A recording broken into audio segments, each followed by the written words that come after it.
तो नमस्कार दोस्तों, आशा करता हूँ आप सभी अच्छे होंगे, अपना ख्याल रख रहे होंगे। तो आज हम लोग इंग्लिश के कुछ इंपॉर्टेंट क्वेश्चन देखने वाले हैं जो एग्जाम्स के लिए बहुत ही इंपॉर्टेंट होने वाले हैं। तो दोस्तों, अगर अभी तक आपने हमारे चैनल सब्सक्राइब नहीं करा, सब्सक्राइब कर लें और बेल आइकन को दबा दें। चलिए बिना देरी के स्टार्ट करते हैं। सबसे पहला हमारा क्वेश्चन है कि choose the correct sentence from the option given below.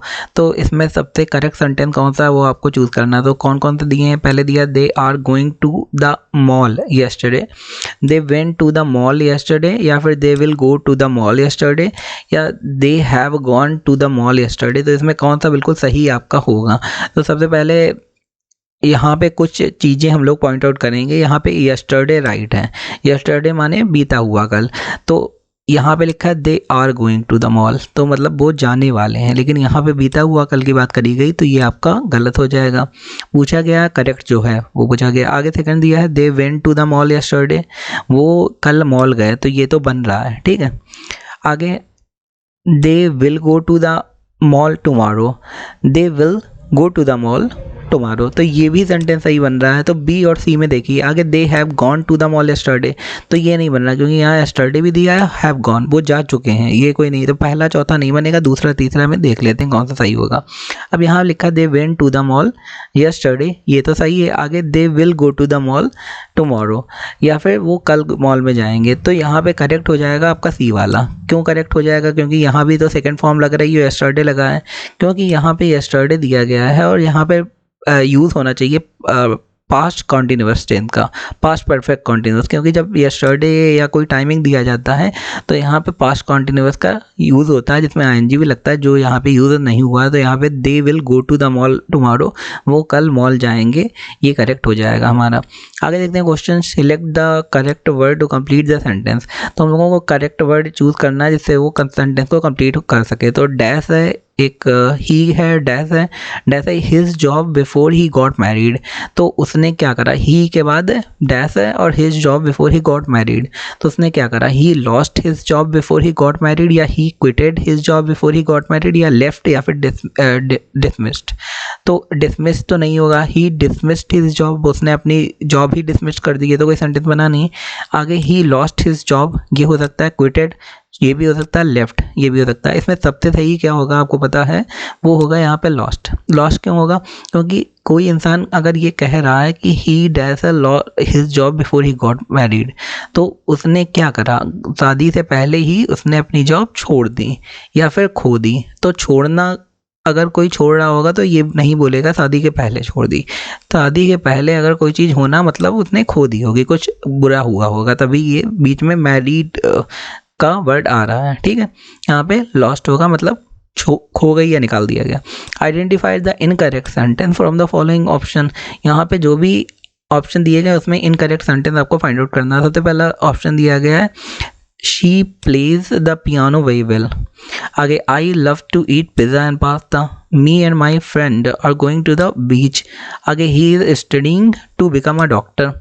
तो यहाँ पे करेक्ट कौन सा होगा, इनकरेक्ट कौन सा होगा, इनकरेक्ट पूछा गया, तो इसमें इनकरेक्ट आपको डी वाला हो जाएगा। क्यों होगा, यहाँ पे लिखा he is studying to become a doctor, यहाँ पे होना चाहिए he is studying to be a doctor. यहाँ पे टू के बाद बी आना चाहिए, बी ई, ए बी वाला बी और ई, ये वाला बी ई आना चाहिए, ना कि टू बिकम अ डॉक्टर, ये होना चाहिए यहाँ पे। तो बाकी सारे सही है, जैसे me and my friend are going to the beach बिल्कुल सही है, कोई भी ग्रामेटिकल एरर नहीं है। I love to eat pizza and pasta, ठीक है, मुझे पिज़्ज़ा और पास्ता खाना पसंद है। और she plays the piano very well, वो पियानो बहुत अच्छा बजाती है, ये भी सही है, सिंपल प्रेजेंट टेंस है, यस है, यस लगा। आगे देखते हैं question, choose the correct antonyms for the word happy. Happy के लिए एंटोनिम्स आपको फाइंड आउट करना है। एंटोनिम्स होता है क्या, एंटोनिम होता है जो उल्टा होता है। सपोज करो सिनोनिम्स क्या होता है, जो उस वर्ड का सेम मीनिंग होता है। एंटोनिम्स का होता है उल्टा। तो हैप्पी का एंटोनिम क्या होगी, हैप्पी माने खुशी और उसका हो जाएगा सैड। सिंपल सी बात है। एंग्री माने गुस्सा होता है, तो ये हैप्पी का कोई मतलब नहीं। जॉयफुल माने खुश होता है, डिलाइटेड माने खुश होता है। तो सिनोनिम्स होता है तो जॉयफुल या डिलाइटेड में से एक हो जाता है, क्योंकि एंटोनिम्स की बात हो गई। एंटोनिम माने होता है उल्टा, तो हैप्पी का उल्टा हो जाएगा सैड। आगे देखते हैं, क्वेश्चन दिया गया select the correct verb form to complete his the sentence. Dash he dash है his breakfast when I arrived. तो ही डैश है उसने अपना ब्रेकफास्ट कर लिया था जब मैं आया। तो यहाँ पे क्या होगा, ही वॉज ईटिंग या फिर ही एड, ही हैड ईटन या फिर ही इज़ ईटिंग। तो यहाँ पे कर लिया था, जब मैं आया तब उसने अपना ब्रेकफास्ट कर लिया था।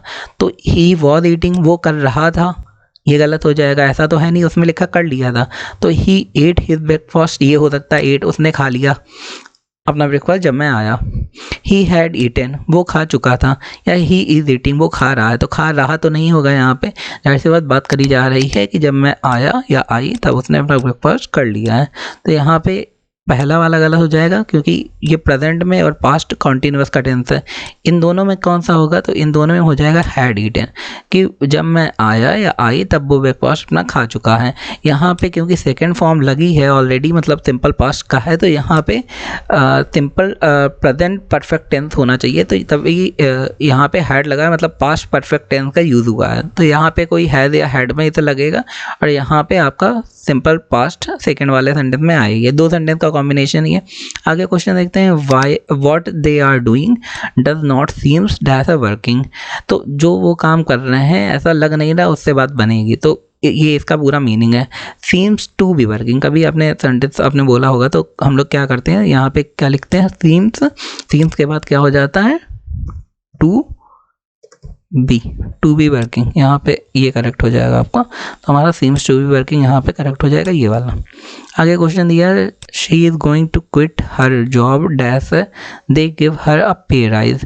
She is going to quit her job, मतलब वो अपने जॉब छोड़ने वाली है, dash they give her a pay rise, जब तक उसे कोई पे राइज नहीं मिल रहा, या फिर उसे कोई पे राइज नहीं मिल रहा है, या प्रोवाइडिंग। तो यहाँ पे और प्रोवाइडिंग तो हो नहीं सकता, अनटिल या अनलेस हो जाएगा। She is going to quit her job until they are, तो अनटिल भी नहीं होगा यहाँ पे, अनलेस जब तक नहीं उसे दिया, unless they give her a pay rise. तो यहाँ पे करेक्ट हो जाएगा दोस्तों, और क्यों होगा, क्योंकि यहाँ लिखा है he is going to quit her job, वो अपनी जॉब छोड़ देगी या छोड़ने वाली है, या कंपनी वाले उसे एक हाइक दें, मतलब सैलरी बढ़ाते हैं। तो और हो जाएगा यहाँ पे। आगे देखते हैं, near the historic monument there is a bridge dash है द थेम्स रिवर। तो हिस्टोरिक मॉन्यूमेंट आपको पता ही होगा, जो गुम्बद कोई बड़ा पुराना जगह होती है उसे मॉन्यूमेंट कहते हैं। तो हिस्टोरिक मतलब बहुत पुराने मॉन्यूमेंट के पास एक ब्रिज है, डैश है द थेम्स रिवर, जो थेम्स रिवर के ऊपर है। तो ऊपर के लिए क्या लगाएंगे, अबव लगाएंगे या ओवर लगाएंगे या ऑफ लगाएंगे, टूवर्ड। तो यहाँ पे हम लोग ओवर लगाएंगे। जब हम लोग ऐसा कोई सेंटेंस बोलते हैं कि उसके ऊपर, तो हम लोग क्या लगाते हैं, ओवर। आगे क्या है, Catherine has finished her work now she is dash a home. तो Catherine has finished her work, मतलब कैथरीन ने अपना काम कंप्लीट कर लिया है, now she is going to home, या फिर गोइंग टू द होम क्या होगा। तो यहाँ पे दा नहीं लगता, होम के लिए यहाँ पे नहीं लगाएंगे, she is going to home. आगे देखते हैं, सेंटेंस दिया है, it is the first time I dash A C food in my life. ये पहली टाइम है जब मैं सी फूड खा रहा हूँ अपनी लाइफ में। तो आई ईट होगा, ईटन होगा, हैव ईटन या फिर हैड ईटन। तो ये पहली टाइम है जब मैं अपनी ज़िंदगी में सी फूड खा रहा हूँ, तो यहाँ पे हैव ईटन हो जाएगा, मैंने खाया। While UK has earn record revenue this year. अब की बार यूके ने बहुत ज़्यादा कमाई करी, डैश है वेल बिहाइंड इन एक्सपोर्ट, तब भी वो जो एक्सपोर्ट होता है उसमें पिछड़ा रहा। तो इट स्टिल लैक हो जाएगा, या इट स्टिल लैक्स हो जाएगा, या इट लैग स्टिल, या फिर इट लैक्स स्टिल। तो यहाँ हो जाएगा it still lakhs. While UK has earn record revenue this year it still lakhs well behind in export. आगे देखते हैं कुछ इंपॉर्टेंट क्वेश्चन, जैसे होमोफोन्स हैं। तो होमोफोन की सेंटेंस डेफिनेशन क्या होती है, होमोफोन्स अगर आपको पता होगा, जैसे होता है राइट एंड राइट, एक जैसे वर्ड होते हैं जो सुनने में एक जैसे लगे लेकिन उसका मीनिंग अलग हो। जैसे राइट माने लिखना हो जाता है और यहाँ पे राइट माने सही हो जाता है, तो उन्हें कहते हैं होमोफोन, जिनका प्रोनाउंसिएशन सेम हो लेकिन उसका मीनिंग अलग हो। आगे देखो, अपोजिट क्या होता है, एलिवेट का अपोजिट क्या होता है, लोअर। एलिवेट माने होता है, कभी एलिवेटर का नाम सुना है कि जैसे जिससे हम लोग ऊपर जाते हैं, लिफ्ट जिसे कहते हैं। तो एलिवेटर माने ऊपर और लोअर माने नीचे। आगे क्या है, conundrum, a confusing and difficult problem और क्वेश्चन। तो ऐसा क्वेश्चन जो काफ़ी कंफ्यूजिंग है उसे कॉनमड्रम कहते हैं। प्लेंटीफुल माने बहुत सारा होता ही है, तो उसका सिनोनिम्स क्या हो जाएगा, अबंडेंट। अबंडेंट माने भी बहुत सारा होता है, तो दोनों का मीनिंग सेम हो गया, अबंडेंट का प्लेंटीफुल हो गया। या कह सकते हैं वेरी मच भी एक सिनोनिम्स हो जाएगा। आगे ब्यूटीफुल का क्या है, जो वर्ब फॉर्म है ब्यूटी की वो होता है ब्यूटीफुल। अगर कोई किसी भी वर्ड की वर्ड फॉर्म पूछ दी जाए तो ब्यूटीफाई या ब्यूटीफुल या इस टाइप में कन्वर्ट कर देंगे। The plural of child, child का बहुत एक के लिए चाइल्ड यूज़ करते हैं, बहुत सारे हैं तो हम लोग चिल्ड्रन यूज़ करेंगे। अगर कंपेरेटिव फॉर्म में आ जाए तो वाइस, वाइस माने बुद्धिमान, वाइस, वाइजर और वाइसेस्ट मतलब सबसे बुद्धिमान।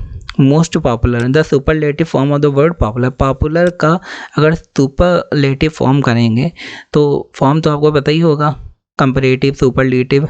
तो यहाँ पे जो सुपरलेटिव होगा वो मोस्ट पॉपुलर मतलब सबसे ज़्यादा लोकप्रिय। आगे पेसिमिस्टिक माने क्या होता है, जो बहुत ही ज़्यादा निराशावादी होता है। इसका एंटोनिम्स क्या हो जाएगा, ऑप्टिमिस्टिक, जो बहुत ही ज़्यादा आशावादी है। बिलीवेबल का क्या होगा, जो adjective form of the word believe, believe का क्या होगा, एडजेक्टिव बिलीवेबल। तो ऐसे भी पूछ दिए जाते हैं, एडजेक्टिव बताइए, वर्ब बताइए या फिर अपोजिट बताइए, एंटोनिम, सिनोनिम। तो ये भी काफ़ी इंपॉर्टेंट है। तो आई होप आपको वीडियो हमारा बहुत अच्छा लगा और इन्फॉर्मेटिव लगा होगा। अगर इन्फॉर्मेटिव लगा तो हमारे चैनल को लाइक शेयर सब्सक्राइब जरूर कर दें। धन्यवाद।